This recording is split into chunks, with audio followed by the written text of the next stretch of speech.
Good evening, everybody. Welcome to the 2026 State of the City Address. We are going to get started in a few minutes. So if everybody could just take their seats. We have plenty of tables that are open over here. If some people want to make their way this way, grab a plate of food. We've got so much food. Grab something to drink, and we are going to get started in just a few minutes. Thanks.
Good evening, everybody, again. If I could just get everyone to take your seats. We have some empty seats up front here, and we would love if people wanted to migrate this way. We have open seats. We would love you to sit up front. Just one more little piece of housekeeping. If you could please all silence your phones right now, that would be fantastic. All right, and without further ado, it is my great honor to welcome your mayor, Gary Christenson.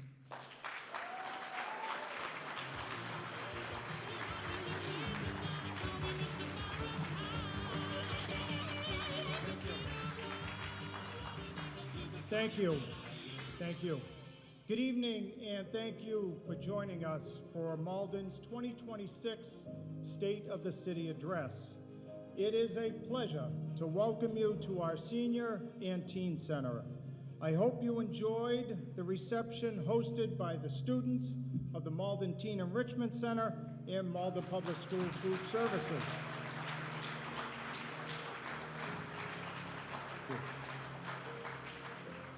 I want to start by recognizing the elected officials here tonight. From the Malden City Council, we have Peg Crow. We have the City Council President, Amanda Linehan. Ryan O'Malley. Ari Taylor. And Steve Winslow. From the Malden School Committee, we have Dawn Macklin and Sharon Rose Zyberg. And representing us on the Northeast Regional Vocational High School, Sean Salazar. I also want to thank my family for being here and for all their support. I truly couldn't do this without them. As you know, each year we take a non-traditional approach to the State of the City Address. Tonight will be no different. Although this year we are stepping back from me coming out of a time capsule or hosting Jeopardy. And instead, we are focusing on a more personal delivery. I'll begin by sharing my perspective on the challenges, the accomplishments, and our priorities for the future. Then, you'll hear from our City Council President, Amanda Linehan, who will offer the Council's view of where we stand and where we're headed. And she'll be followed by our Superintendent, Dr. Timothy Sippel, who will speak to the state of our Malden Public Schools, the progress being made, the exciting work underway, and the vision for the future. I want to thank them both for their partnership and commitment to Malden. Throughout the evening, you'll also hear from some of our department directors. We've intentionally chosen departments that aren't always featured in our State of the City presentations.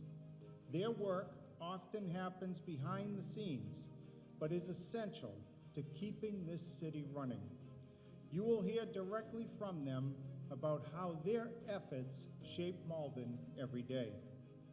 Tonight, I am confident that you will see, just as I feel in my heart, that the state of our city is resilient.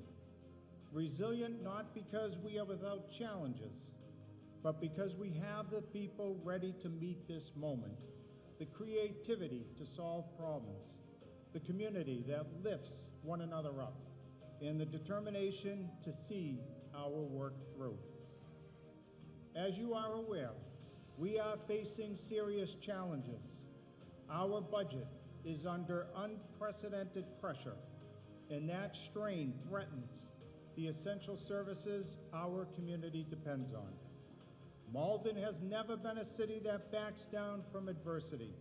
Time and again, through COVID-19, the trash strike, and even the historic winters of 2015 and 2026, we have confronted our challenges head-on and emerged stronger and more resilient. We overcame those moments not through division, but by coming together to protect and support one another. Make no mistake, the financial pressures we face are real, even with one of the leanest budgets of any gateway city, even with disciplined fiscal management that has kept our debt below that of nearly all comparable communities. And even with the structural changes we are making to health insurance, we are still confronting a fundamental inequity. A deeply flawed state education funding formula has left Malden at a disadvantage unlike almost any other city, making it impossible to sustain basic municipal services without significant action. We, of course, will continue our multi-year effort to fix the Chapter 70 law that so clearly disadvantages Malden. And, as I am sure you know, we have also put forth a request for the taxpayers to consider supporting an increase in local property taxes beyond that allowed under Proposition 2.5. We understand that asking residents in a hard-working gateway city like Malden to consider a voluntary increase in property taxes is a big ask.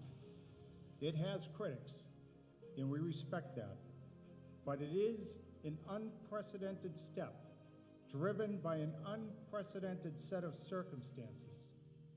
Regardless of where you stand on the override, the fact that our residents get to decide the future of our city is democracy at its best. All I ask is that the people take the time to understand the situation, the potential impacts, and the facts before making your decision. That is your right, and one of the most important rights we have. Now,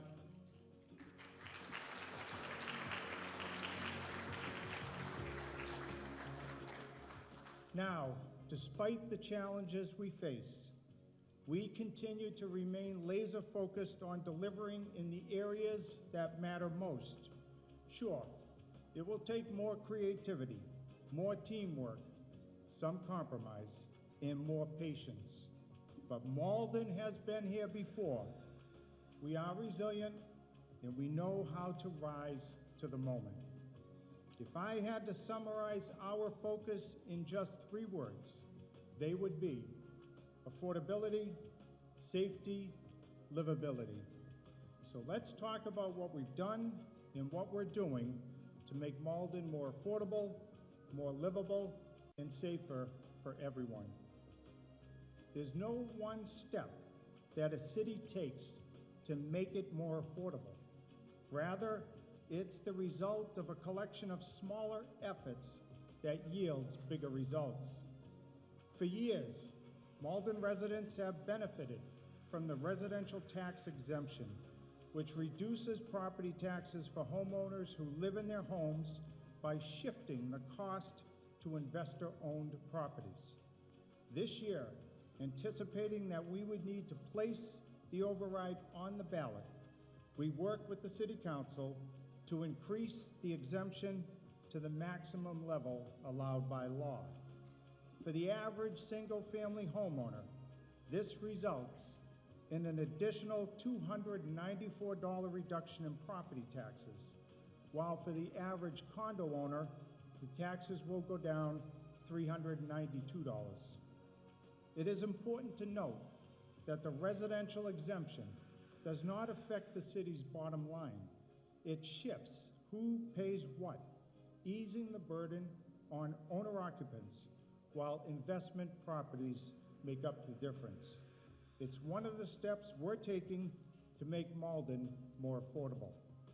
Another example of an affordability initiative is Malden Community Electricity. 2026 marked the first full year, and in this year, this program saved participating residents and businesses a combined $1.5 million in electricity costs. On average, residents saved $103 per household. Our rate remains lower than national grids, and it is locked in through December 2027, giving residents stability and continued savings. We know that housing remains the largest expense for most families, and we are firmly committed to expanding affordability. This year brought meaningful progress with the opening of 5 new affordable condos at 272 Cross Street, transforming a long vacant property through a partnership with the neighborhood developers and the Affordable Housing Trust Fund. We also announced a 12-unit Veterans Housing Project at 105 Salem Street, led by Volunteers of America of Massachusetts. This project will convert a former office space into dedicated housing for veterans, complete with on-site supportive services. Looking ahead, more than 200 additional affordable units are in the pipeline for Malden residents. 213 Main Street is expected to break ground this fall, with future construction planned for Overlook Ridge and 245 Bryant Street. Many of these projects will come in the form of affordable home ownership opportunities, something we've consistently heard is a pressing need for Malden families. Across all these efforts, the city has leveraged $7.8 million in grants and developer fees to unlock more than $187 million in state, federal, and private investment, thereby strengthening our tax base without impacting the city's general fund. This strategy of using outside funding to drive local progress has become central to how we operate. One of the few positions we've added in recent years is a grants manager. And since the role was created in 2021, we have secured more than $37 million in grant funding, including $15 million in FY25 alone.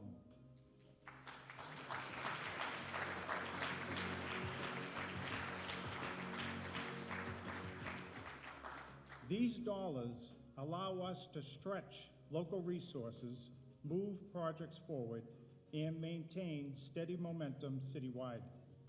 That kind of creative resource leveraging approach will continue to be essential in the years ahead. Of course, grants alone are not enough. To keep Malden affordable, we must also expand our tax base through strategic economic development. Last year, we saw the completion of one of our most significant projects in decades, the Malden Hospital redevelopment. In partnership with Tufts Medicine and Acadia Healthcare, and working with City Councilor Amanda Linehan, Malden will benefit from a state-of-the-art 144-bed behavioral health hospital that meets a growing regional need while adding much-needed revenue to our commercial tax base. And we are not stopping there. Last month, Malden was selected for Mass Development's highly competitive Transformative Development Initiative. This designation brings us substantial new resources, including a full-time economic development professional dedicated exclusively to Malden at no cost to the city. This isn't just a grant, it's a true partnership with Mass Development, providing technical expertise, targeted investments, and the tools needed to ensure our growth is inclusive and sustainable. The initiative will focus on a newly designated TDI district encompassing our downtown and surrounding areas. Our goal moving forward is clear: to increase foot traffic, enhance the arts and cultural amenities, and support the small businesses that serve as the heartbeat of our community.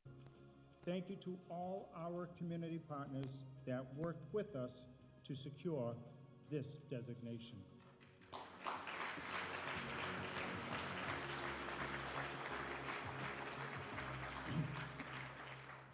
Even as we strengthen our housing options and expand economic opportunity, we also recognize that this alone does not address the challenges our community is facing. Many residents are feeling less safe, less hopeful, and less connected, pressures that, while harder to measure, deeply affect daily life. To strengthen community safety, we have made strategic investments, expanded key partnerships, and focused on a proactive, prevention-based approach. This year, we placed 2 new fire engines into service, which will improve firefighter safety, operational efficiency, and the quality of service the department provides every day. This investment, using $1.4 million in ARPA funds, helps our department continue doing more with less, as staffing has remained at 108 even as our city has grown. Our ongoing pursuit of additional resources reflects our clear desire to maintain strong staffing levels while ensuring that our firefighters have the modern, reliable equipment they need to protect our community. Partnerships are essential now more than ever. In a community where 45% of our residents are immigrants, trust is foundational to public safety, especially in challenging times. So let me be clear. The Malden Police Department does not and will not enforce federal civil immigration laws. Our department and our whole city are committed to protecting the safety, rights, and dignity of all residents, regardless of immigration status.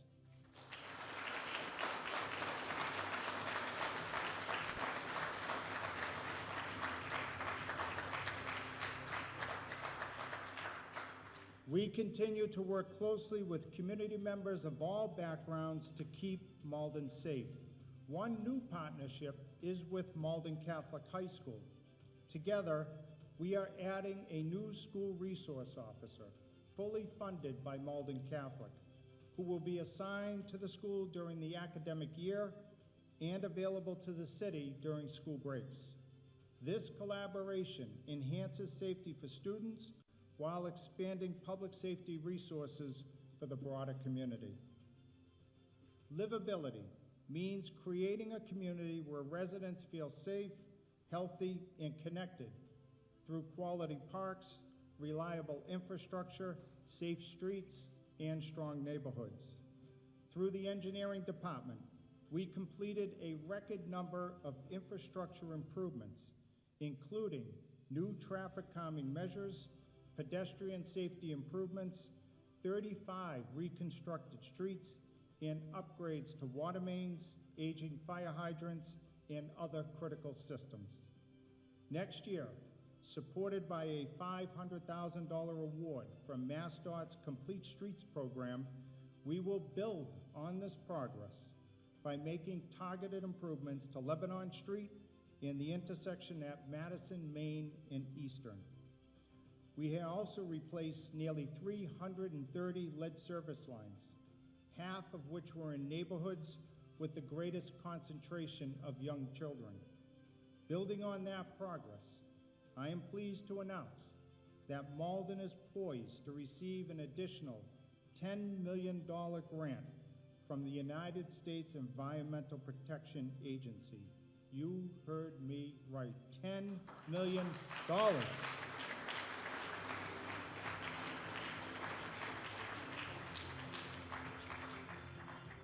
That will allow us to continue this critical work without burdening the taxpayers. Combined with the MWRA loan and grant program, this investment will put Malden on track to eliminate all remaining lead service lines by 2032.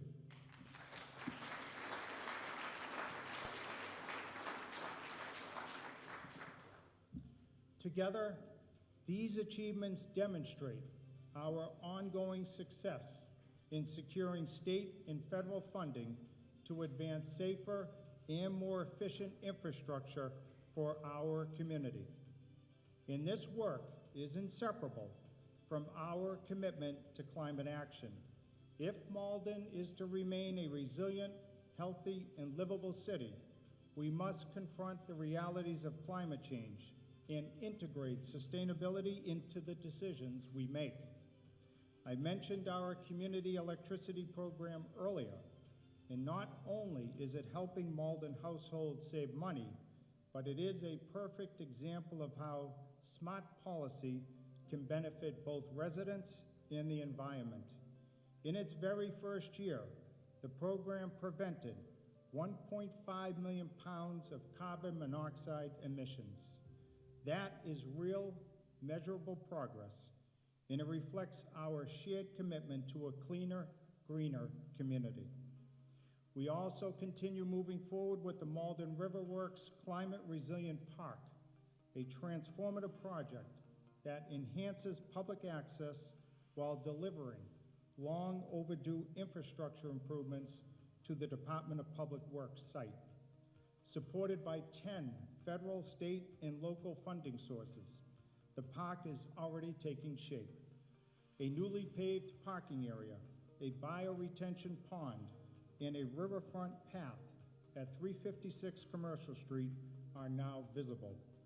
Equally important, though less noticeable, is the extensive underground drainage system now in place to address the chronic flooding at the DPW yard.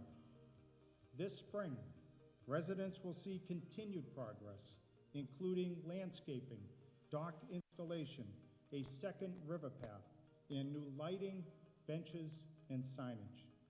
Once this phase is complete, we look forward to advancing phase 2, which will include construction of a new salt shed and boathouse, contingent on continued fundraising. To advance our long-term sustainability goals, and under the leadership of City Councilor Kiri McDonald, we established the Commission on Climate Action and Sustainability. This 7-member commission meets monthly and in its first year has focused on expanding clean energy, reducing flood risk, and strengthening community engagement with tangible results. Last fall, Malden earned a Bronze Soul Smart designation for supporting affordable solar development. In addition, this winter, through a fellowship funded by the Massachusetts Department of Energy Resources, the Commission secured a student researcher to help develop a potential energy coach program aimed at lowering household costs and reducing emissions.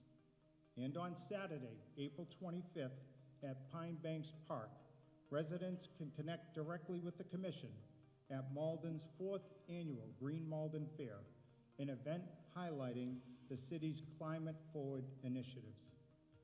While these investments strengthen our city's foundation, true livability depends on how connected people feel. I believe our community spirit is what sets us apart from other cities and towns. From concerts and cultural celebrations to festivals, park cleanups, athletic events, and programs in the arts and literacy, we are a city that stays engaged and shows up for one another. We are expanding those connections through initiatives like the Library on the Go van, which brings library services directly to homebound seniors and out to parks, schools, and community events. Thanks to a state earmark in the Adelaide Breed Baird Foundation, our library can now meet people where they are. We also launched the first year of our Community Connections Grant, which supports initiatives that bring people together.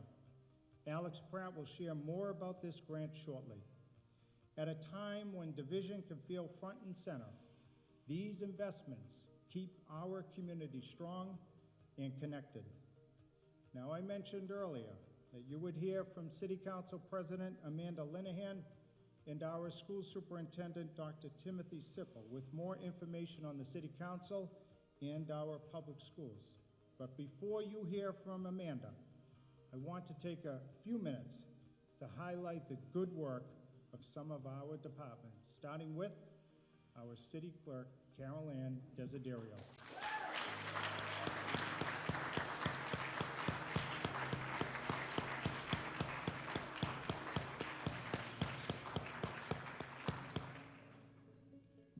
Thank you.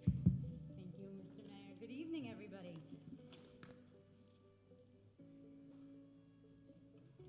So I am so happy to be here tonight. Thank you, everybody, for being in attendance. And I am in love with the fact that we're starting my presentation with this picture right here. What you see here in this picture is the hardest working department team in City Hall. Despite what Treasurer Grover might tell you, it's not true. It's this right here. My dedicated staff. Would you like to say hi?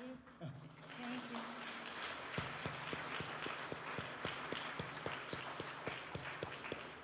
Every one of these ladies has been trained and cross-trained in every area of our department, what I like to call the three-legged stool between vital records, elections, and the city council. They wear many different hats, and at any moment's notice, they have to take those hats off and sometimes even wear them both at the same time. It is not unusual at all for us to have somebody filling out a business certificate, wanting to early vote, picking up a new birth certificate for a child, wanting to open a business, and at a moment's notice, as I said, these women have to switch in their roles, and they take care of so many different things in the city clerk's office, and I'm super grateful to have them, and I thank them for that. They make this office run. So here we have some metrics of the things that we manage in my office on any given day throughout the course of the year. The important part of this slide right here is not the sheer volume of the metrics that we track, but it's the life experiences that our department gets to share with the constituents of this city. Every day somebody comes in to share the fact that they've given birth and they need a birth certificate, or they've adopted a puppy and they need to, register their dog. It's a wonderful thing to be in our office and get to share these marriages and even sometimes sad occasions such as deaths with our community, but this is what we do, and it's an honor to be able to do that. We've got some new initiatives that we are excited about this year in keeping with our mission statement in our office mission statement for preserving the past and planning for the future. One thing that we're super happy about this year is that we've started chasing down grants to restore and to preserve and digitalize some of our original documents that date back hundreds of years. The volume that you see here in this picture is dated 1843. It's 183 years old. It is used on a regular basis to do genealogy searches in our office. It's important that we preserve these records moving into the future so that generations of Maldonians to come can look back at their family history, and so we're excited about this right now. And Carol Ann, how will Yes, that sir. improve access for our So residents? that's a great question. Thank you for asking. So not only are we going to preserve these records, some of them are so old and brittle, they're hard to actually handle. And every day that we touch them with our hands, we take the risk of damaging them. Once we preserve them, we will also be digitalizing them and posting them online. This way, people from all over the country, instead of writing to us and asking us to do these searches manually, they'll be able to tap in to this history that our city has to offer. So that will open up accessibility and access for residents and researchers for generations to come. Moving into the future, we are super happy this year to announce that we have digitalized the census form. People in the city of Malden get this form every single year, and it's kind of a burden. It's the kind of thing you open up, you have to send back, it gets tucked on the kitchen table and people forget about it. What we've done this year is that we have streamlined the process by putting it online. Every census form comes with a QR code. People can go to our city website or use their phones to scan that code and answer their census online without having to worry about losing it, buying a stamp, or anything else. And let me stop you there, Carolyn, to let you know how impactful this has been. There was a shout out to the city clerk's office on Facebook, and it says, "Shout out to the city clerk for making the census form so easy to fill out and submit online this year. Took me less than 1 minute to get it done." Now, why can't you do something like this, Mr. Mayor? It did not say that. We already have had over 1,000 people return their census form electronically in our office, so we're working our way through processing all of those. The most exciting thing about this is that it keeps us from having to rip open 27,000 envelopes. because that's literally how many census forms we send out every year. And the biggest thing that we're hoping for here, in addition to a streamlined process, is that lower overall costs for the city of Malden, because we have mandated second mailings, voter inactivation mailings, and things like that that are mandated by the state. But if we can do it electronically, it'll bring those costs down, and that's a long-term savings that will happen every year. Here, I would like to take a minute to just say, we get by with a little help from our friends. It truly does take a village to run a city clerk's office. Everything we do in this city, and we are responsible for so many tasks, everything we do touches state and federal agencies, as well as no less than 31 different city departments. Little things like you're opening a business, you need a business certificate. We use the building department. Nelson Miller helps us all the time with occupancy permits, plot plans. The fire department has to sign off on our underground tanks. The assessor's office with the butters list, the treasurer's office to make sure that people are in good standing with the city of Malden and paying their bills properly. Elections, we cannot run elections without the public facilities office, the police department, and most importantly, the schools, which hold most of our public polling places. IT, legal, goes without saying. We are in touch with the legal department virtually every single day. So everything we do ties into other departments. These responsibilities overlap. No one department is any less important, and we can't do our job without them on a citywide basis, and even at the state and federal level, as I said, as well. And then finally, we threw this in just for fun. This is something you may not know about our office, but this year we had members of my staff come to me during the government shutdown, feeling just really an overwhelming sense of compassion and kind of helplessness in wanting to help with people who were not being paid and having a problem with food and bills like that. So we put together this program called Votes for Candidates, Cans for Community. We called upon the city of Malden to bring one food item when they came to vote at the November municipal election. And oh my God, did the city come out in droves for us. We had over 600 pounds of food that were donated from the Malden community going to the Malden community. As always, we called on this community, and they don't disappoint. Malden is in it to take care of each other, and so we're super grateful that this happened, and we thank everybody for doing that. These are some of the highlights that we've had in my office this year. Now, I was going to end by asking how you and your team have been able to do such a good job with expanding outreach when it comes to elections, but I no longer need to ask you that question, because just a couple of hours ago, the Greater Malden Asian American community, along with the Chinese Progressive Association and Greater Boston Legal Services and ACDC, issued their voting report card, voting rights report card. And you ready? You and your team got an A. All right. Nicely done, ladies. Miss Mayor, that A doesn't just belong to my team. It also belongs to every city department in the city of Malden for helping us run these elections. So Well, congratulations. This is what we're talking about. Thank you. Thank you. Thank you.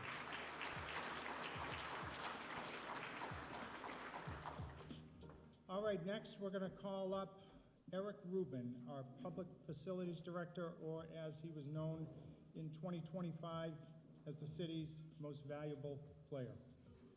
Mr. Eric Rubin.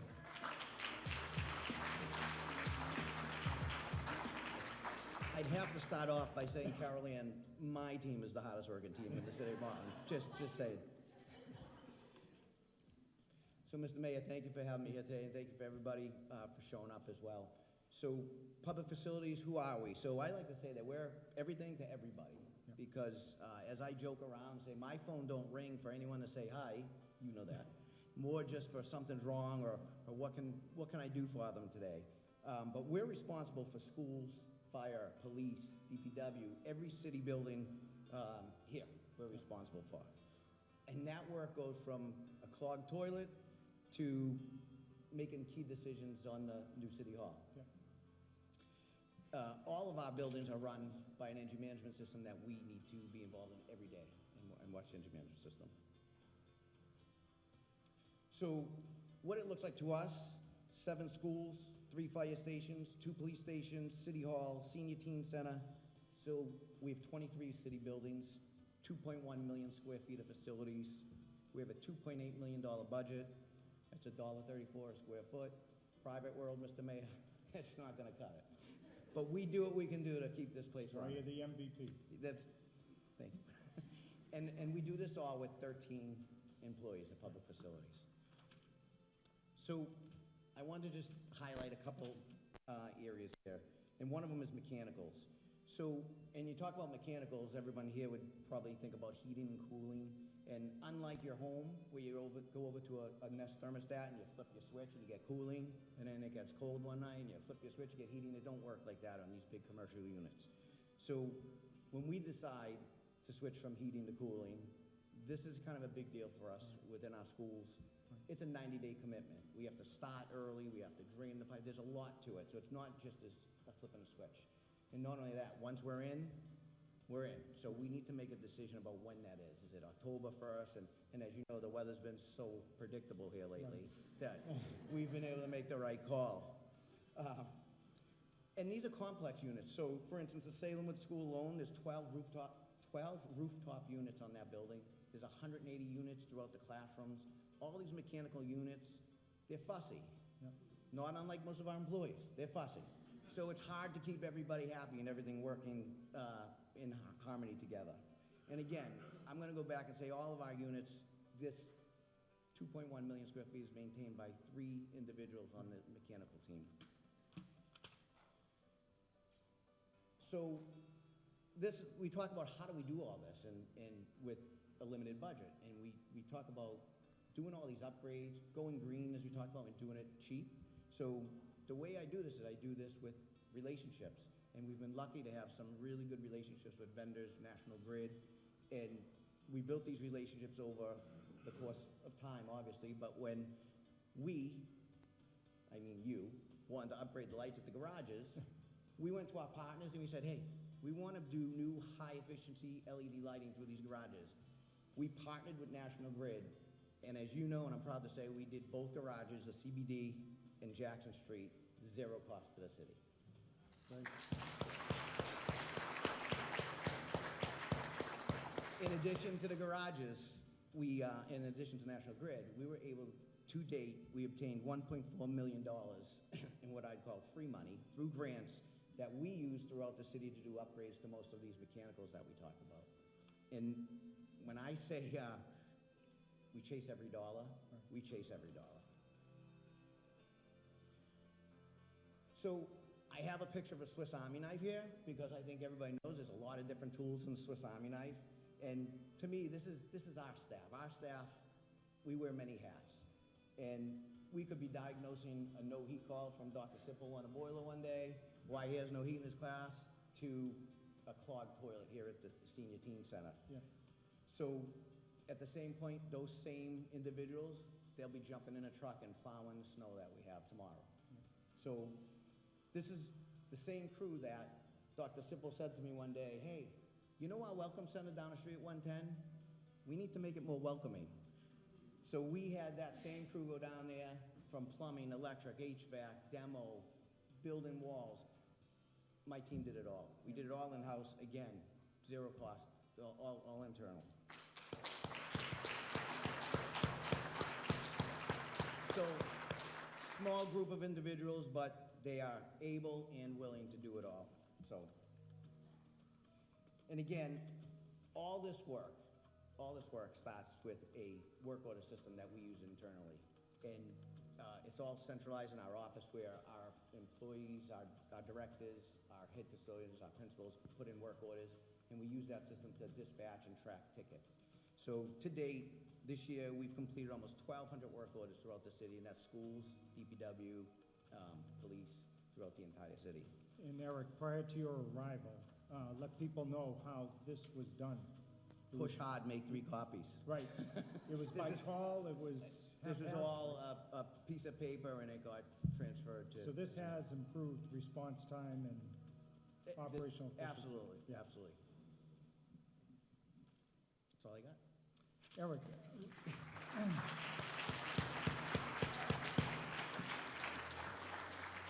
on the green energy section, the green community, you've involved us in everything that you're doing, but the one that really stood out to me, and I think people here tonight would find it very interesting, I think it was 2 years ago, the high school pool.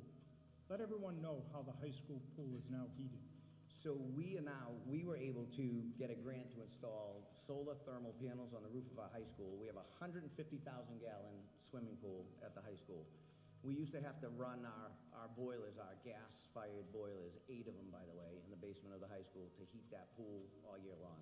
We now heat that pool with solar thermal energy that's on the roof of the building that totally heats that pool at 80 degrees. First in the state, by the way. Eric, final question. As some of you may have heard, Congresswoman Catherine Clark recently announced that she was able to secure an $850,000 earmark for our schools. What will that go toward? So that's going to go as a long-needed repairs for our roofs in our schools. Our schools are now 26 years old. We're going to work on it. Thank you. Thank you, Eric. Well, earlier we spoke about connection and community spirit. That spirit is made possible by the many organizations that truly make a difference in our city. To highlight some of those partners and back by popular demand from last year, please welcome Mark Linehan. Good evening, everyone. Hello. Yes, thank you so much for having me back again, Mr. Mayor. Good evening, everyone. My name is Mark Linehan. I am an actor and historian here in our great city. Most of you probably know me best, though, as the proud husband of City Councilor Amanda Linehan.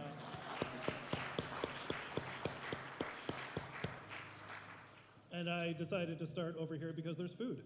Can we give a huge hand to Kathy Mack and the amazing kids of the Malden Teen Enrichment Center for hosting us tonight?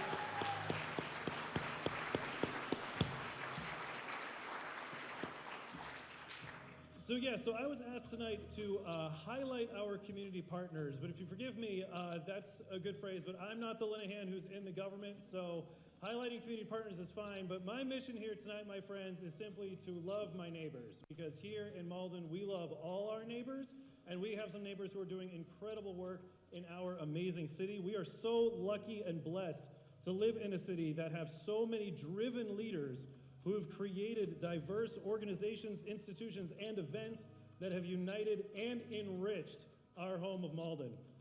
I am fortunate to serve on the boards of 2 amazing groups. I am on the board of Malden Arts and the Malden Historical Society. But there are so many amazing organizations represented here tonight. We're only going to be giving you a small snapshot. But if you are here tonight or you're at home watching, and you do not see your passions or your talents represented, then consider this your call. The time is now to start your event, start your organization, start your business, your pop-up, and become a part of Malden's proud future. The more the merrier.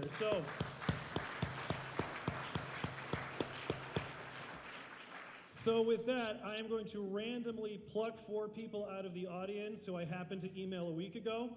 And we're going to start with the amazing Jody Zock and Malden Reeds.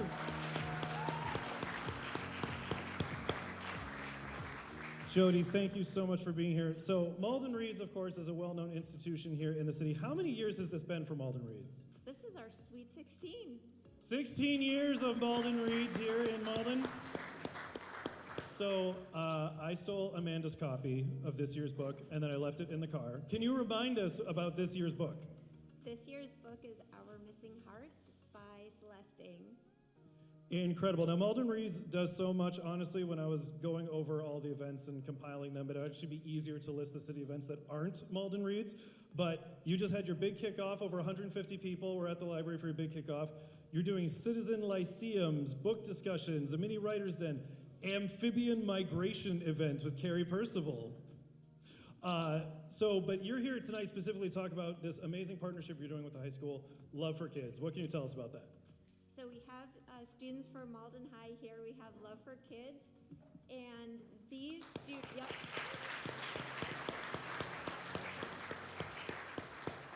These students started a few years ago wanting to read to students at their daycare and have connected with us in Malden Reads, and we collaborate together on events.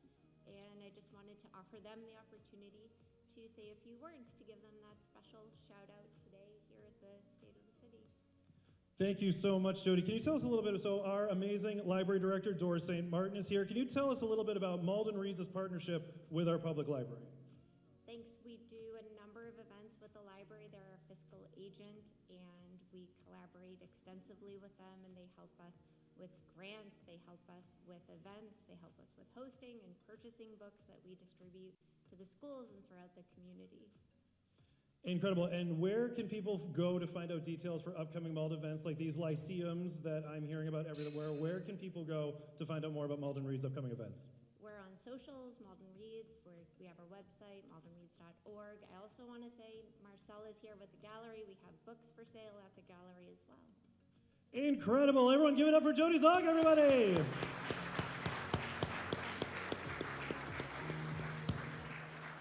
So next up, before I throw things back to the mayor, a perfect segue, but so many of us here in Malden, like I said, I serve on 2 boards. We all wear so many hats, like Carol Ann was saying a moment ago. Well, we're so many hats. So Marcel, that is your cue to stand up. Everyone give it up for Marcel Schwab, everybody. So Marcel's here tonight to talk about one of our newest events, which is quickly becoming a storied institution here in Malden, to talk about the Malden Farmers Market. That was right on City Hall Plaza last season. Marcel, how was your first season with the Farmers Market? I don't have to look up to many people I talk to. That's something. It was great. We had a 13-week pilot. By the end of the season, we reached about 500 attendees and about maybe 19 vendors. Vendors were very happy. We're expecting most of them to come back. We just started signing up. We also had a number of community booths. So we have a tent that we sponsor, like a community group each week. And then we had live music. And we also got certified to start SNAP. That was about halfway through. And that's one thing we're going to be expanding on. So That's incredible. Now, I want to be, so just to make sure that people understand one of these numbers, that 500, 550 number, that was your average visitors per week. That wasn't your total. That was like every week you had about 500 people coming through. roughly, yeah. That is absolutely incredible. And this was just year number 1. So you said you had a 13-week pilot last season. Is that expanding this year? Yeah, so we're going to go to a 20-week, I'd call that a typical full season, from mid-June to late October.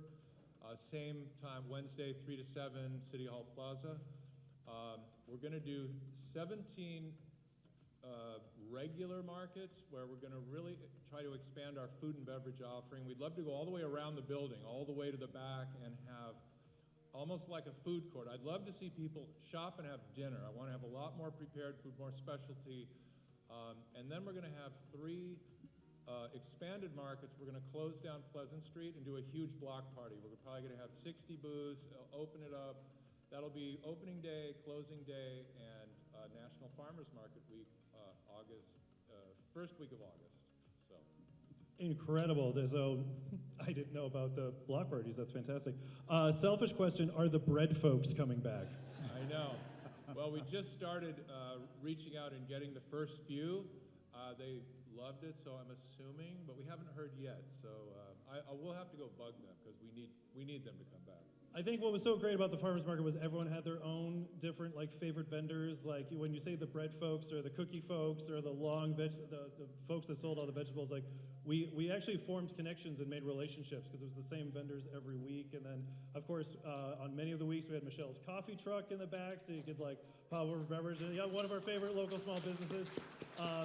So where can people go to get updates on the farmers market? Actually, it's funny you mentioned that because the owner of the bread company came to me because we had to move some of the vendors a couple times. And she came to me and said, you know, my customers couldn't find me. We moved them like from here to here, and they were so used to going to the same spot even. So yeah, you're right. It's like they have their faves. So we have a brand new website. It's called maldenfestivals.com. Please go there with all the information. We're also launching a brand new business sponsorship program. So please, if you're a business owner, please come and check it out. We'd love your support to really keep growing this thing and just making it great. So. MaldenFestivals.com. Thank you so much, Marcel. All right, folks, I'll be back with a couple more victims in a little bit, but for now, back to you, Mayor. Thank you, and now we will be hearing from my colleague in government, City Council President Amanda Linehan.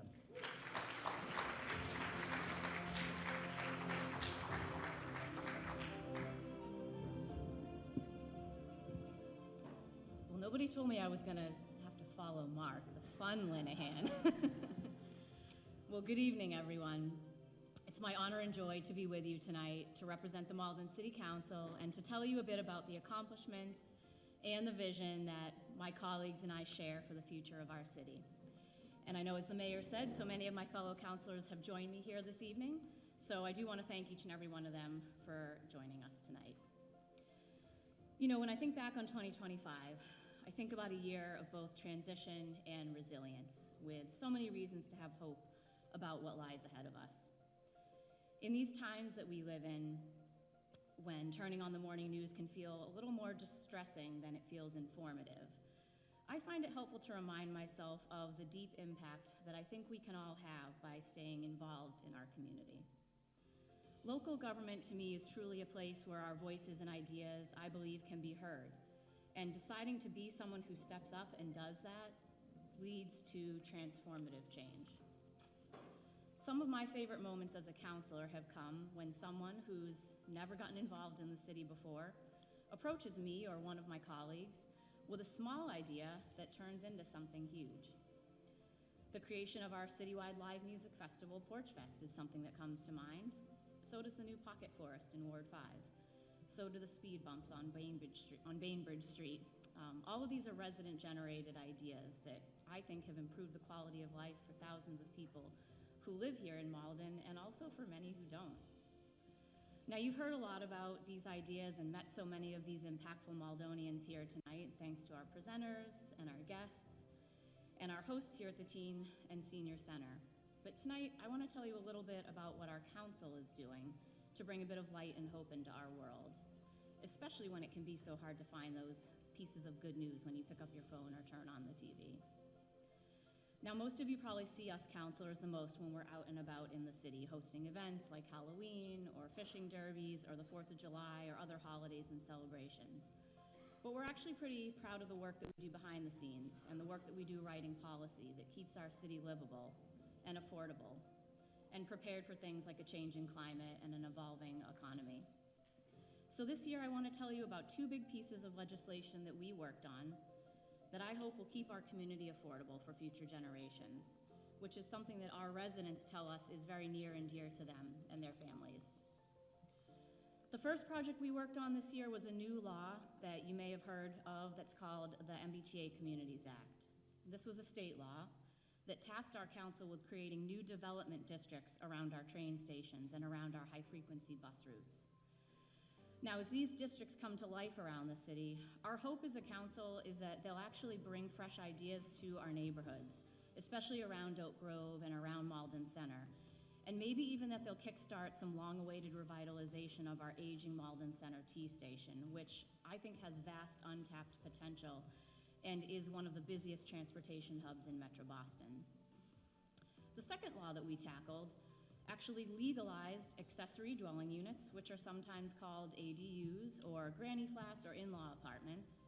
And these, of course, have long existed in Malden, but they become increasingly in demand as more residents work from home and as more people look for creative ways to find multi-generational solutions to keep their aging parents close by, or even to help their adult children who are still in college or who just haven't been able to afford to buy their own home in Malden.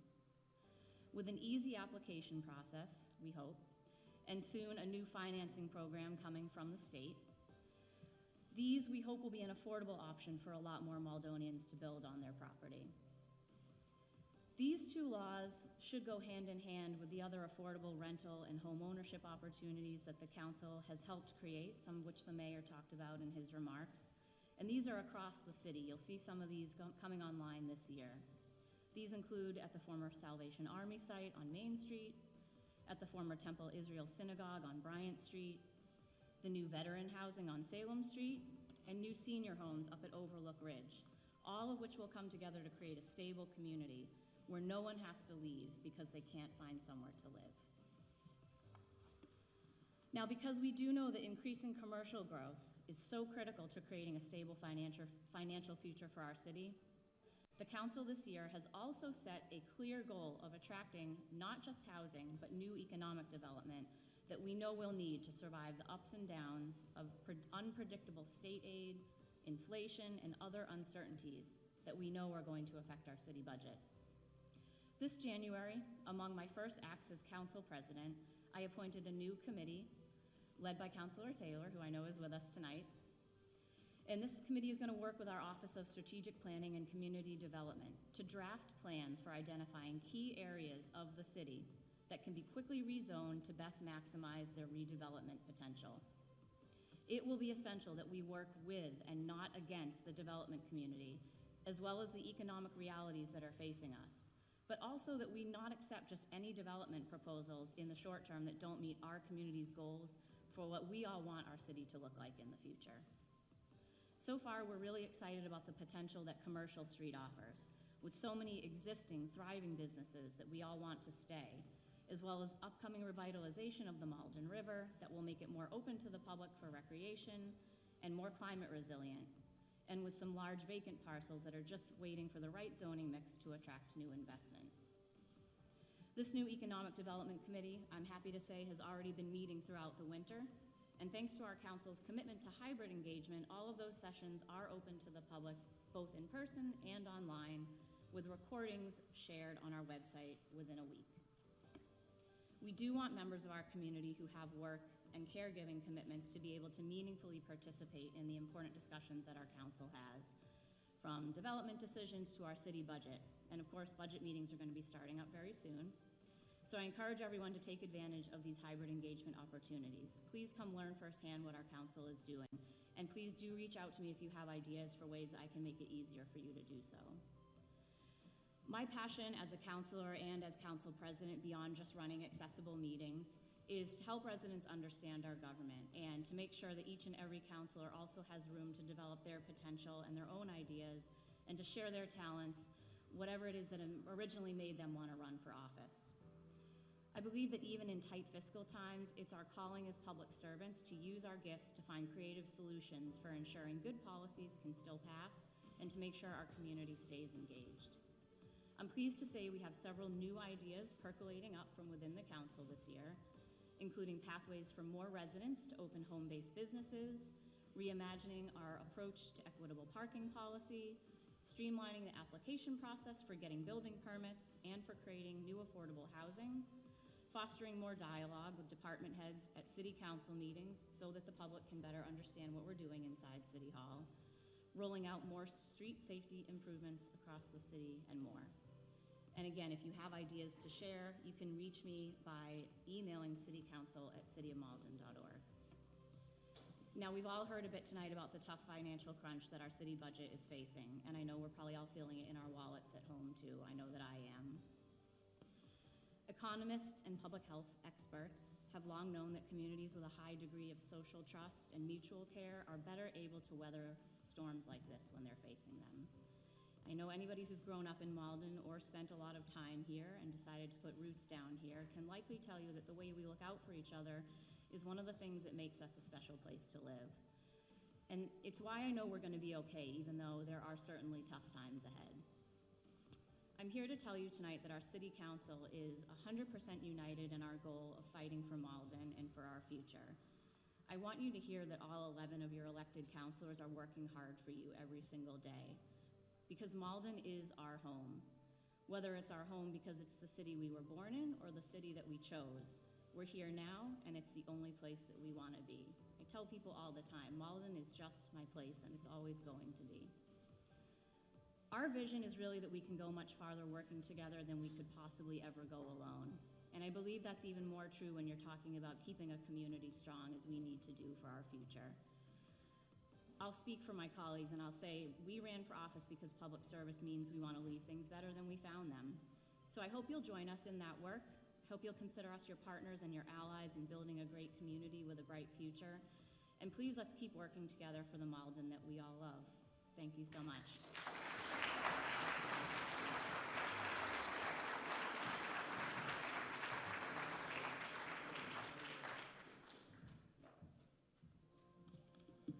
Thank you, Amanda. And now we're going to bring up two more of those impactful departments I was talking about. First up, our city solicitor, Alicia McNeil.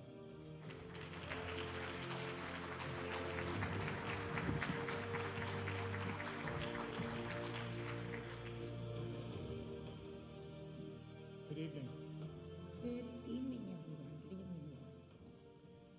It's a pleasure to be before all of you this evening. I don't get a chance to really meet the residents, so I'm very happy that I'm able to meet the residents this evening. So let me just start by saying a lot of lawyers decided to become lawyers because they either watched TV and they saw these lawyers in action at the courthouse, or they read books about lawyers, and that's one of the reasons why I decided to become a lawyer, because I felt that I was going to be in the courthouse all the time, and it looked really exciting, and that's what I wanted to do. But let me just tell you a little bit about what lawyers really do. So in the legal department, my team is made up of 7 individuals, and I have 4 lawyers and 2 other assistants. What we do is transactional and litigation. So the transactional side of the legal department is we start at the front end. We do contracts, we make deals, we negotiate things from the very beginning so that when it comes to the end, we don't have issues where we will then have to go to court. So that's the transactional side. The other end of what we do in the legal department is litigation. And that's the side where we actually go from the back end. Something happened in the front end, and we have to try to go backwards and figure out what happened so that we can correct it during litigation. Again, we have 7 employees. Out of the 7 employees, there are 4 attorneys, 1 paralegal, a special attorney, as well as the records access officer. We support the city in primarily four key areas. One is litigation, as I discussed. Secondly is supporting our staff. Thirdly is responding to records requests. And finally, 4th is general legal work. As far as litigation is concerned, we represent the entire city, not just the city hall. We represent the school department, the police department, and the fire department. We represent them if they get into car accidents, if someone damages their cars.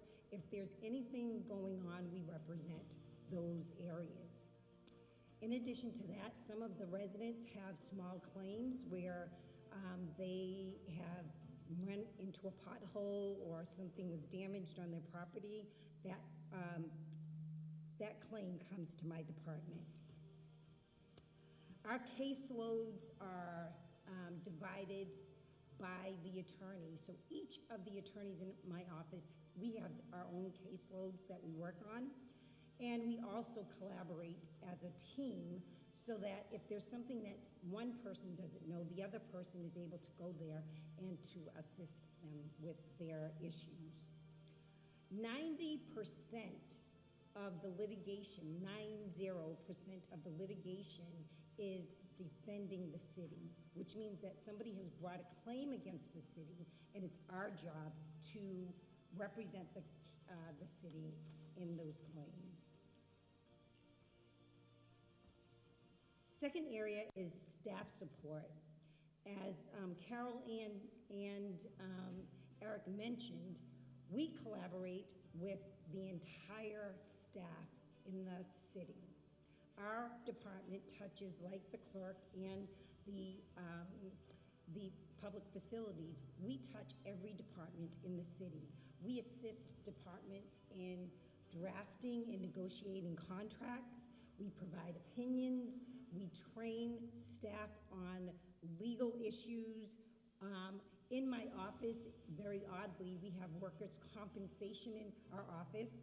And so people that get injured, the employees at work, we assist those employees in getting workers' compensation. The other area in our office is records request. So when anyone has a record request, they come to our records access officer, and our records access officer will provide the information that has to be provided by law. Finally, what we do in the legal department is general legal work, and that's the fourth primary area. And when I say general legal work, that includes looking at different laws, regulations, and really auditing those laws and regulations to make sure that the city is in line with any new laws or regs that come up. We also assist in ordinance preparation, internal policy making, and finally providing education on the best practices for the city. Ally, can I stop you there for a second? Sure. On the records requests, to give people here tonight some sense of how many record requests we get. Can you do that?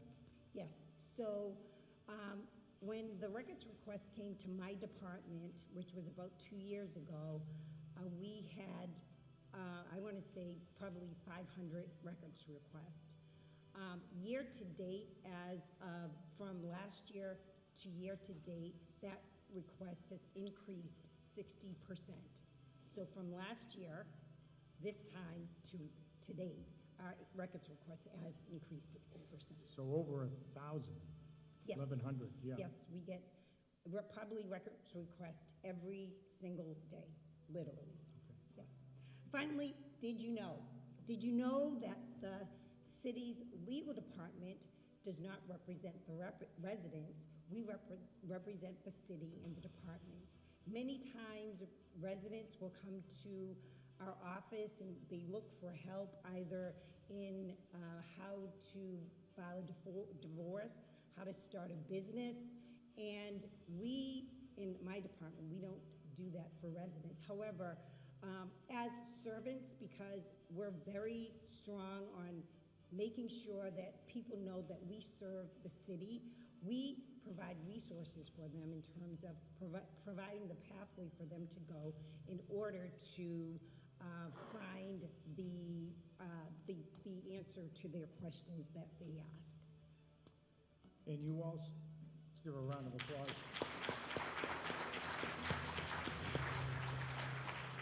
Just final question, can you expand on the training that you provide all the departments across the organization? Yes, so we provide not only the departments, but also boards and commissions. And the trainings that we do is open meeting law training. We do public records request training. We do workers' compensation training.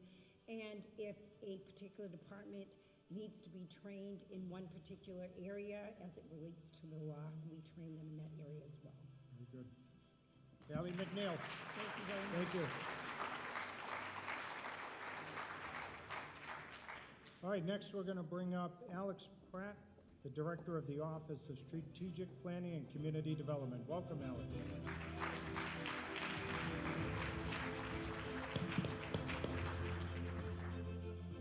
Good evening, everyone. Thank you so much for having me. Thank you for having us, Mayor. I know a lot of my colleagues have talked about their department being the hardest working. My staff is just so incredible. We're going to talk about a lot of the work that they do. Some of them are over here, some of them are throughout the crowd, but I just want to give them a hand as we start. Please join me. Thank you. Now, our department does so many things every given day. So some of our staff are waking up every morning thinking about how do we make our streets safer, how do we get more funds for the city, how do we make homes more affordable, how do we help protect our climate, how do we help fund social services for our community. So we do so many different things. But what brings us all together is this value as civil servants, trying to make our community more livable, more affordable, just a better place for everyone to live. So here's just some of the things we do. We do planning and economic development, so it's focusing on bringing in grants, managing grants. We have a big focus on economic development, which you spoke about earlier, Mayor, with this very exciting mass development TDI initiative, which I know many of our community organizations in the crowd tonight are a part of and really excited about. We also do business-to-business relationships. We help businesses with a new vacant storefront tax credit program. We have a lot of exciting things going on economic development. We also have work that you highlighted earlier, Mayor, on climate resiliency. We have some public art projects that we had success on last year that we have more coming on this year, so we have a lot going on, as well as planning initiatives to develop that new growth and the economic development that both the Mayor and the Council President spoke about earlier. We also do a lot of work on housing and community development, so that's everything from making sure that we have affordable housing that is available and being built, as well as rehabbing homes that are already occupied by people who are lower moderate income who might not be able to maintain their homes. We do things like provide federal grants to help those residents live in safe and affordable homes. Alex, let me stop you there. On these affordable housing units, I know you've made it your goal, you're determined on this, to make sure the maximum percent allowed go to Malden residents. Can you expand upon that for them? Yes, that's right. So under state law, you can set affordable housing, local affordable housing preference for up to 70% of the units. And you can set those aside in the affordable housing lottery process for Malden residents, so we do that. And then we also see is that sometimes we actually achieve more than that just because we have a lot of residents who are in need of affordable housing. So we know it's a priority, and in the last 5 years, we've gone from very few affordable housing projects to a bunch in the pipeline that we'll talk about in a moment. But first, I want to talk a little bit more about our team. So we've got 13 people in our department. So that's about $1.5 million in staff salaries, insurance costs, retirement. 75% of that is paid by grants. It's not paid by the city. And we really work hard to stretch every dollar to make sure that the impact and the value that we are bringing to our community far outweighs the cost of our department to the community. And I think you see that here. So we've got 6 members of our housing and community development team, many of whom are sitting over in this corner here. They're working on affordable housing, funding social services, funding some grant programs for our community groups, and they are entirely paid by grants, primarily by federal grants. We have on our planning and economic development team staff that are city funded, that are focusing on building the city's tax base, bringing in grants, as you highlighted earlier, $37 million since our department's creation. And I believe it was $17 million in the last complete fiscal year and counting. That $10 million that you announced tonight does not hurt, so it'll have a higher number next year for sure, which we're very excited about. And we just try to underscore the point that not only are we involved in so many impactful projects, but we're able to fund most of these things, not just the staff, but the projects themselves, with very minimal city funds, which has been really, really empowering and really impactful for a community like ours that has so much community energy, so much community needs, and not a lot of resources. We're really trying to do our best to stretch that. And I'll note here, so in the last 5 or 6 years, so since COVID, we have made $10 million worth of improvements in our public park system, and 90% of that is not paid for by the city. I mean, that is really incredible. And that is a result of our excellent grants manager. It's a result of state and federal partners. It's the result of earmarks we've been able to secure. It's sometimes the benefit of private foundation funding. So we've tried to take everyone is in on this project type of approach to get there. We've also served 1,500 residents since our last year with some of our federally funded social service programs. And as you mentioned earlier, we're saving the average Malden household more than $100 a year on their electricity bill. So we have really a number of things we have going on. We've got affordable housing creation and improvement for those existing homes that I mentioned. We've got investing in our open spaces and our parks, and bringing the community together, which both you and the council president spoke about as priorities, especially in these times. In terms of affordable housing on the horizon, we've got 200 affordable units across the city at some of the projects that you mentioned, Mayor, and that Council President Linehan spoke about. But not just are we creating new affordable housing, we know that most of the housing stock that we have in Malden, or will have in Malden, has already been built. We have 27,000 units in Malden. Most of them were built before World War II. Our job is to make sure that if you are low or moderate income and you cannot afford to maintain your home, that you have an ally in us and a resource in us to help bring that home up to code to make it safe and affordable, whether for you if you live in your home or if you have low-income tenants, making sure that they have a safe and healthy place to live, because income should not make a difference in terms of someone's ability to live in a safe and affordable home. And we believe that very strongly. Both of these projects, building affordable housing and rehabbing affordable housing, cost the city no money. We do this with a combination of federal funds, funds from our Community Preservation Commission, which has been a terrific partner in the last few years, and of course the Affordable Housing Trust that you started in 2020. It has just been a really a sea change, I think, for us to be able to make these kinds of investments in affordable housing. Next, I want to talk about our physical improvements. So I talked about the park improvements that we've made over the last few years. We've got another $6 million worth of park improvements underway right now through a number of different parks. 70% of those are federally funded or state funded or not coming out of the city budget, which is really exciting. I mean, we want to keep leveraging our city funds to have that kind of impact. And then we are also working on making our roads safer for everyone. So Councilor Linehan spoke about the Bainbridge speed humps that were installed last year. This is, I think, one of the most exciting things that I have heard about on a single project, about how we can really make a difference in community safety. Before, 75% of people were speeding on this road, some of them at very dangerous speeds. Now, it's 15% of people who are speeding, and very, very few of them at dangerous speeds, so at very dangerous speeds, so more than 15 miles per hour over the speed limit or more, virtually eliminated. That is really impactful. So we're working with the engineering department and the police department in evaluating that first program as well as installing new speed humps this summer. So stay tuned. It's a great partnership, and it really underscores the collaboration that our department has with every other department, whether we're helping make our streets safer with police and engineering, whether we're building parks that are hopefully easier for our DPW to maintain. We love working with everybody to have a big impact. Lastly, I want to talk about our Community Connections Grant Program. So this program is in its first year, which will end this June. Applications are now open for a few more weeks for our second year. And two of those organizations that we funded in our first year were highlighted earlier by Mark Linehan. So we have the Farmers Market and we have Malden Reeds, both of which received funding from the Community Connections Grant Program in the past year. Now, this is also funded entirely with private funds. This is from our mitigation agreement with the Encore Boston Casino.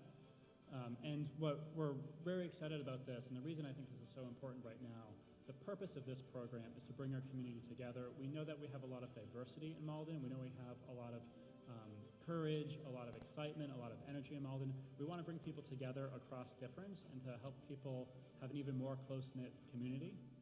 And we really know, I think Mark was speaking about this earlier, the impact that has on our theme tonight of resilience. It really is remarkable. Through history, the communities that come together and survive hard times, financial times, political times, are always those that are closely knit and have those resources together. When you think about COVID, when you think about the way that we've had mutual aid networks come together, that has all been built off of relationships. So what our intention is here is to take the resources that we're getting from the casino and using them to bring our community closer together. And Alex, who can apply?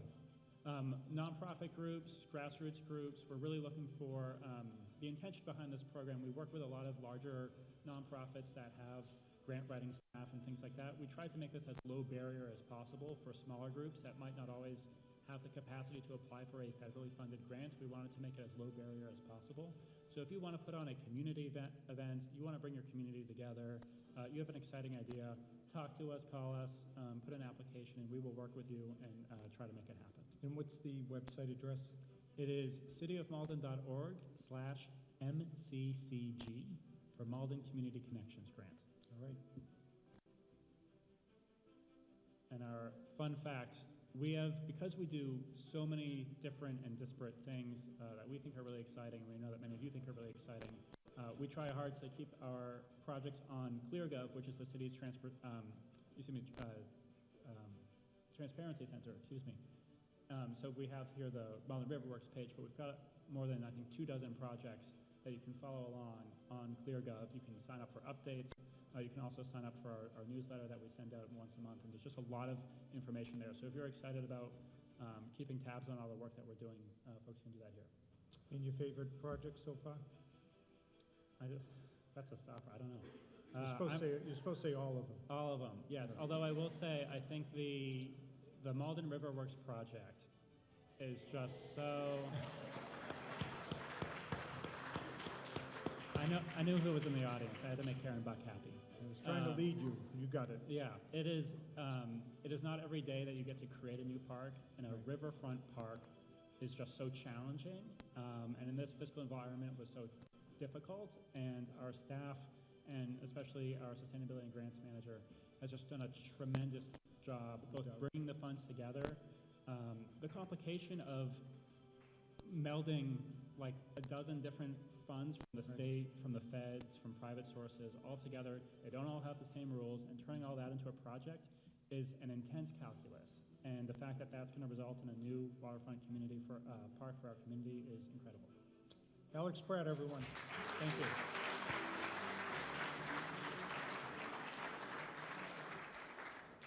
All right, next, as you all know, this person needs no introduction. Back to Mark Linehan. Hey, Mr. Mayor, I'm over here now. Hey, everybody. All right, so we're going to be doing a lightning round because I know we still have so much to hear from, so I'm going to make my stuff as brief as possible. So please welcome Katie Dillon and Sarah McDonald up to join me up here to talk about Porch Fest. Hello, friends. So what year of Porch Fest is this now? Year 5.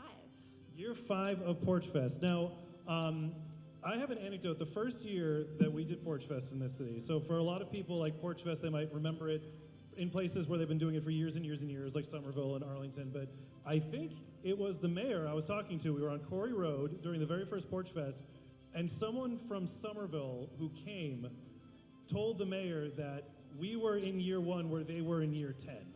That's how successful our Porch Fest was. What has the response been in the community to our Porch Fest? It's been overwhelmingly positive. Each year we get more porches, more performers, and more attendees. In fact, let me tell you how many we have signed up for this year, which is May 30th. Put it on your calendar. We have 39 hosts, 85 performers, and 71 events across the whole city in each neighborhood. And yeah, free concerts for everybody. Please do look in your neighborhood and come out. So can we say, what is that date again for Porch Fest? Save the date, put it in your phone. It is May 30th. May 30th, thanks so much. So is there anything new or special happening this year that we haven't done in previous years? Nothing new or special, but we have a kids stage, which is really, it is all special, exactly. We have a kids stage, which is so fun at City Hall Plaza. And then we started a new event at the Bike Kitchen last year, which I heard was a great time. And those are both coming back this year? Yes. So youth stage and a little pop-up spot at the Bike Kitchen. What is the best source for finding out more about Porch Fest and making sure that people stay on top of what's new and what's happening? I recommend going to our webpage, which is maldenporchfest.org. And we're also on social media. And we do have the agenda already up for the day. You can see the schedule and look at a map to see what's near your home. So that's actually one thing I wanted to quickly ask about. So this map, this is a citywide event. So how many hosts did you say that you had? What was that, 39 all over the city?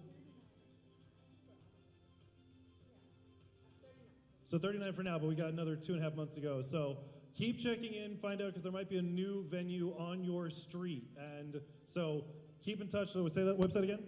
It is maldenporchfest.org. Thank you so much, Katie and Sarah!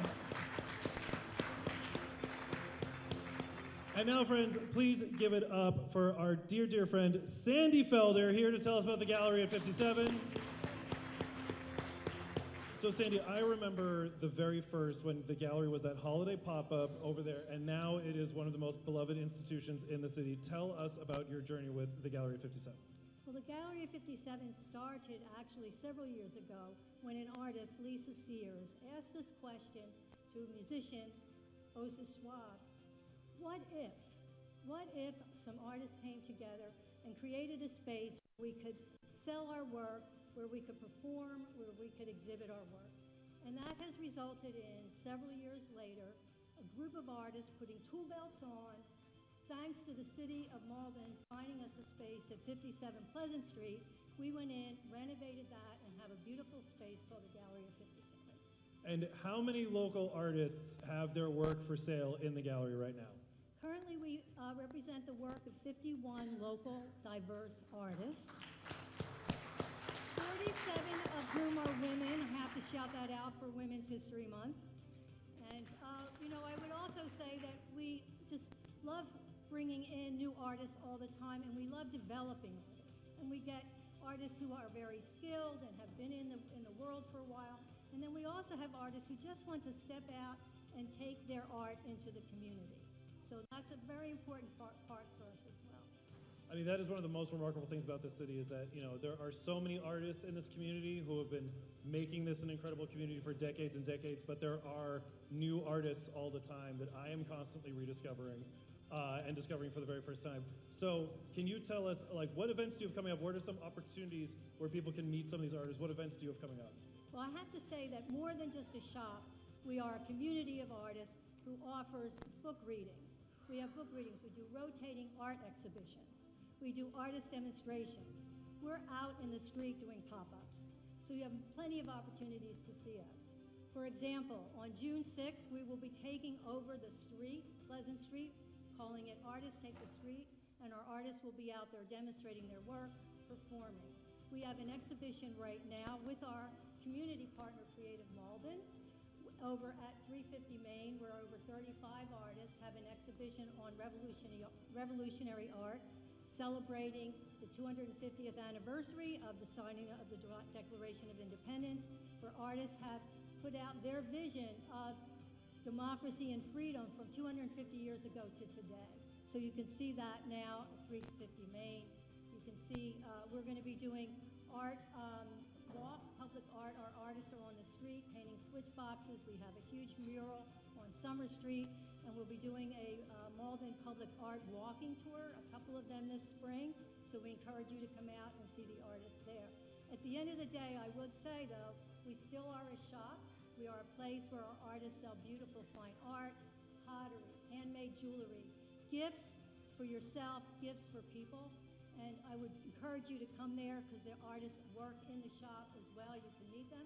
And Diana Zhang and Linda Dolph, two of our artists, are handing out coupons. So come on in and see us there. Thank you. And where can people go to find out more and make sure that they are constantly hearing about the events that you have coming up? We are on Instagram and Facebook at Creative Malden and the Gallery of 57, either one. Thank you. Thank you so much, Sandy Felder. And remember, friends, this is just a snapshot of some of what's happening in this amazing community. There are so many groups and organizations doing amazing work. Thank you to Uma for filming tonight. So everyone say thank you to my personal camera person, Aaliyah, right here. Yay. Tina's here, Felicia's here. But we have so many events and so many organizations coming up. We have Malden Pride, we have Juneteenth. So there is so much going on in this city. So please feel free to connect with each other at the end of the State of the City. Because word of mouth is still the best way that we can connect as a city and as a community. And with that, back to you, Mayor. Thank you, Mark. And now we're going to finish strong. And no better person to do that than our Superintendent of Schools, Dr. Timothy Sippel.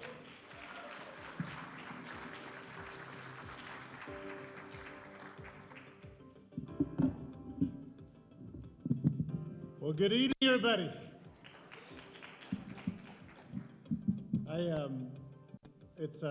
Thank you, Mr. Mayor, and thank all of you for sticking with us for the entire evening. It's an honor for me to share an update about the Malden Public Schools, where we've been over the last year and a half since I've had the delightful honor of coming to Malden as the superintendent, and more importantly, where we're going. And before I say anything more, several members of my team were not able to join us tonight, but one person who is able to be here is Assistant Superintendent Ben McDonald. And I said this to several folks. There are several district employees in the audience. Principal Forrestal Adam Weldice here. We have a teacher from Linden, Martha Bazat. I know, of course, I have, besides the mayor, two school committee members here, Sharon, Rose Iberg, and Dawn Macklin. There are multiple parents in the audience tonight, and caregivers. There are students. Well, yes.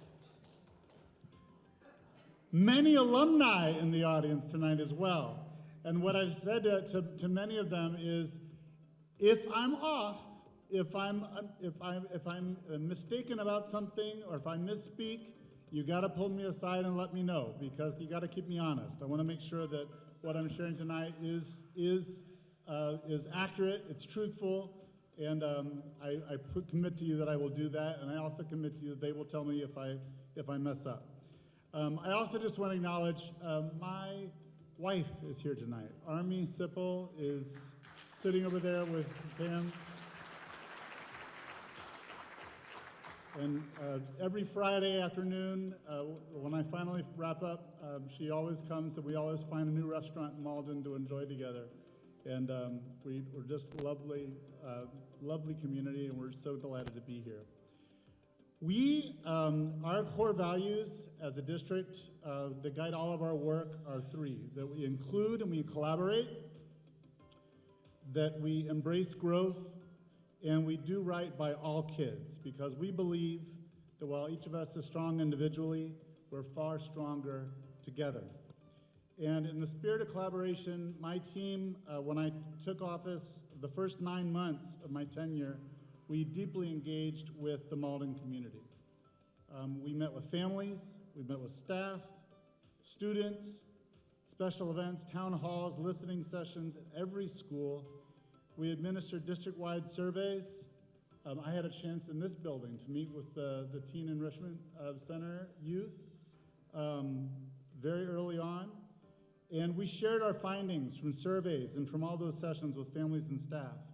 And I kept the promise that I made at the beginning of my tenure also to visit every classroom in the district within my first year, making over 400 classroom visits during that first school year. From all of that, we got ideas from parents, caregivers, staff, community members, and students, and we got a lot of data. We had ongoing guidance from our school committee, and we took all of that and defined 5 emerging priorities that are guiding our strategic plan. And those 5 priorities are high expectations for every student to meet with support to meet diverse needs, fair access to opportunity, deep partnerships, a well-supported and strong workforce, and then fiscal and operational sustainability. I'm not going to speak at length about each of these, but I do want to share some highlights of the work that we've done and the vision of where we're going. So first, establishing and upholding high expectations and support to meet diverse needs is core to everything we do. We are blessed to have the most diverse students in Massachusetts, and we are committed to delivering rigorous, engaging, inclusive, and joyful instruction to every single one of them, including our students with disabilities, our multilingual learners, those students who are further along and advanced in their performance, and all of those requiring more support in every classroom, every day. This is what each of our students needs to meet or exceed the state's rigorous grade level curriculum and to graduate fully prepared for success after graduation. To accomplish this, we are working with educators, administrators, and staff to foster a culture of shared responsibility for student outcomes. We've collaboratively worked with all of our principals and our assistant principals and our directors and our educators to develop a common vision of what effective instruction looks like in our classrooms. We're strengthening our educators' trust that their administrators are truly invested in their success and in supporting them to have the most positive impact possible on their students. Our educators and our administrators were already working extremely hard. And this stronger foundation of collaboration and a common vision is ensuring that they can make an even greater impact every day in the lives of all of our students. We're seeing the first fruits of this across the district. Educators and administrators are partnering more than ever, and our students and learning outcomes are beginning to improve as well. In the years ahead, we'll continue to build on that foundation to accelerate student improvement and growth for all of our students. In addition to that, we're also committed to ensuring that there's fair access of opportunity, refining our systems and our programs to ensure additional opportunities are accessible to every single student. When I arrived here in Malden, I heard from a lot of parents and caregivers at multiple schools concerned that their children did not have access to the same programs or opportunities that students at other schools did. We've made significant progress in addressing those concerns. Just two examples. We're so excited that educators, administrators, and our parent-teacher organizations have partnered together to support our middle school students at all 5 K-8 schools to participate in the Nature's Classroom overnight program this year for the first time. It's cool. Salem Wood's going next week. And in response to caregiver and educator interest, we launched a variety of extracurricular clubs, also for middle school students, ranging from crochet to chess, theater, at each of our K-8 schools. These clubs have expanded this year, and they're continuing to thrive.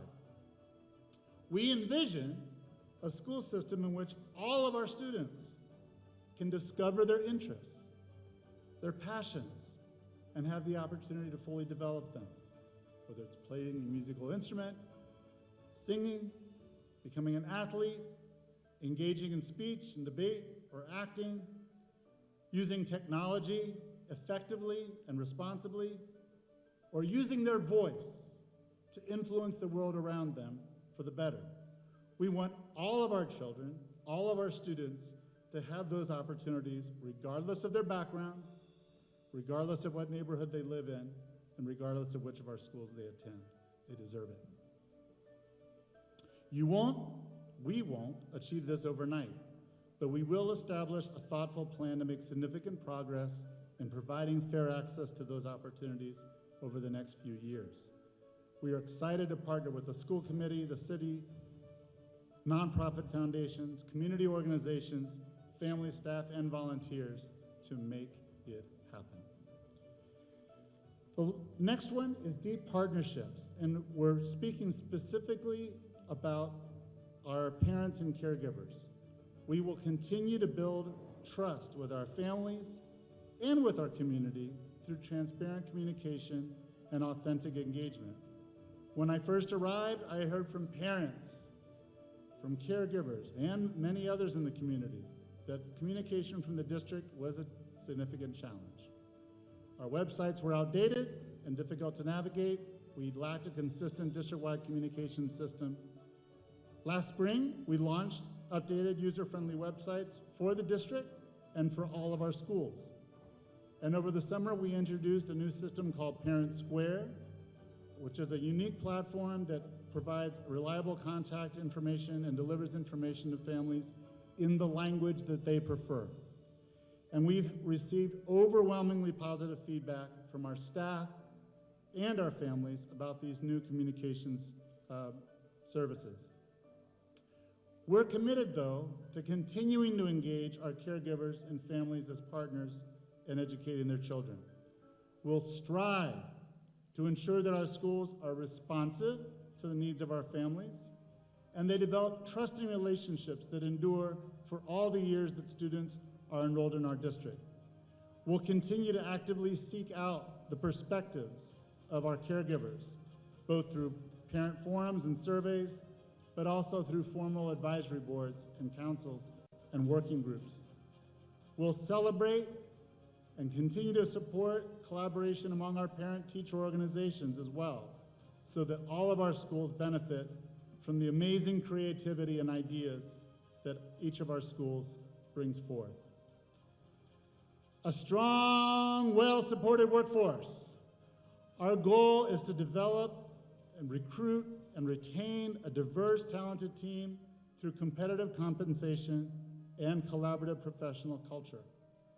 Last year, our school committee and the administration partnered with the Malden Education Association and the Service Employees International Union to negotiate fair contracts that respect our educators and staff and provide stability for our district.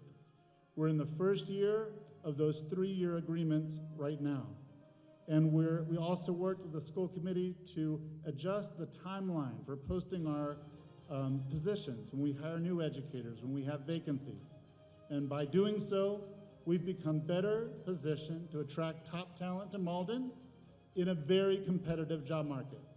Last August, for the first time in many years, we were able to start the school fully staffed. And our work is not done. We're continuing to work at ensuring that we recruit the most talented staff possible whenever vacancies arise.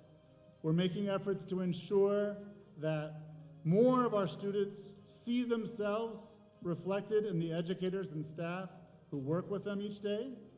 We're committed to ensuring that our educators feel fully supported in their professional growth, that they're involved in decisions that impact them, and they're eager to make Malden Public Schools their home for the remainder of their careers.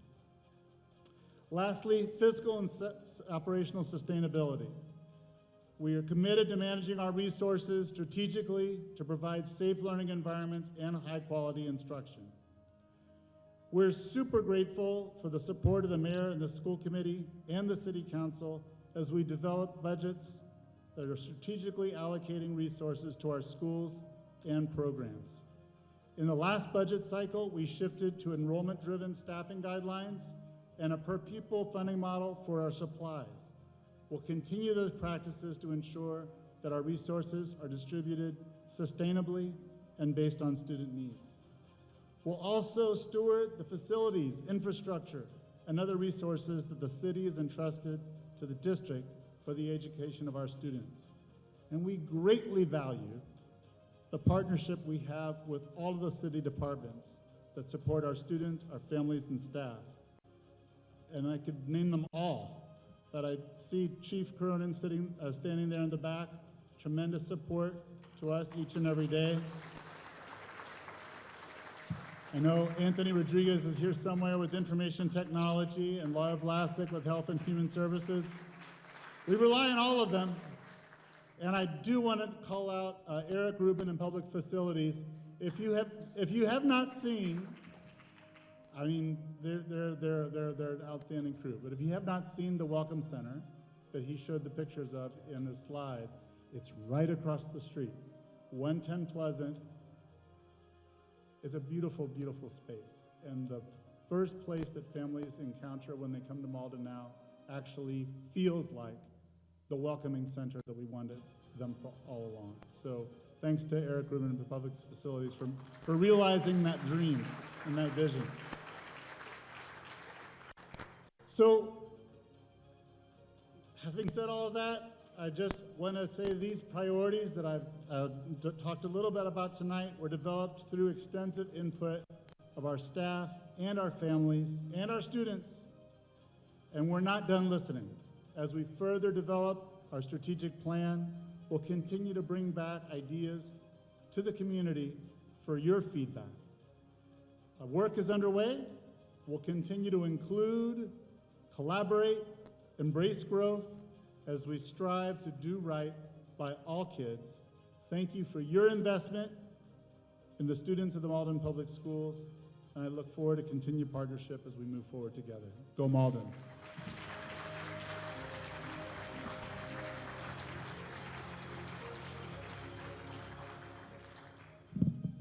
Thank you again, Superintendent. Now, tonight is one night, but the preparation that goes into something like this has happened over months. And before I close, I just want to take a moment to thank the people that have made it possible for us to come together tonight. First, right here, Maria Luis, the heart and soul.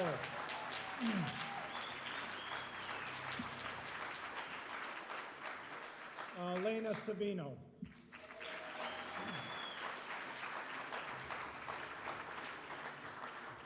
Ron Hogan.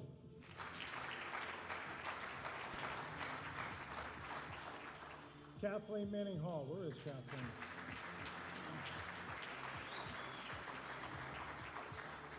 Paul Hammersley.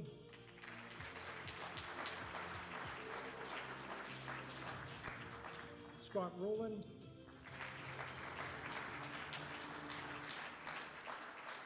And everyone else that is here tonight. Especially we want to give another plug to Uma for always being here with our State of the City presentations.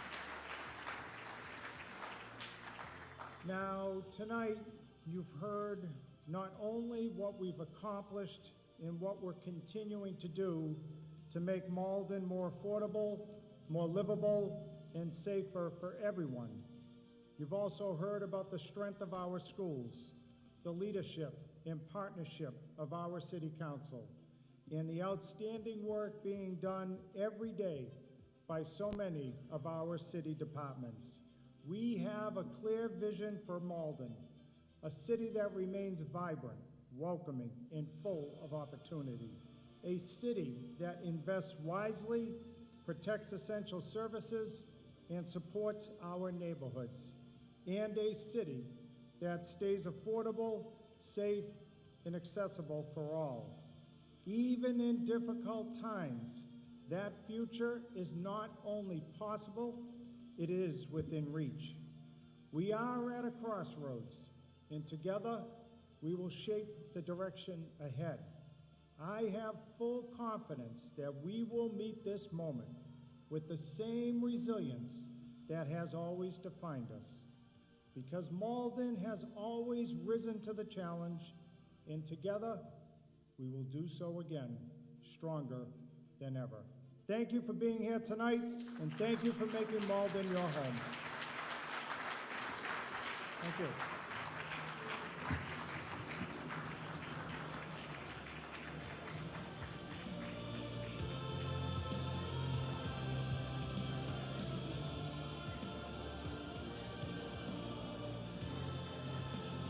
I just want to let everyone know there's food that is left over at the table over there with some takeout containers. Please help yourself and take some home.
Back in the days we wanted everything.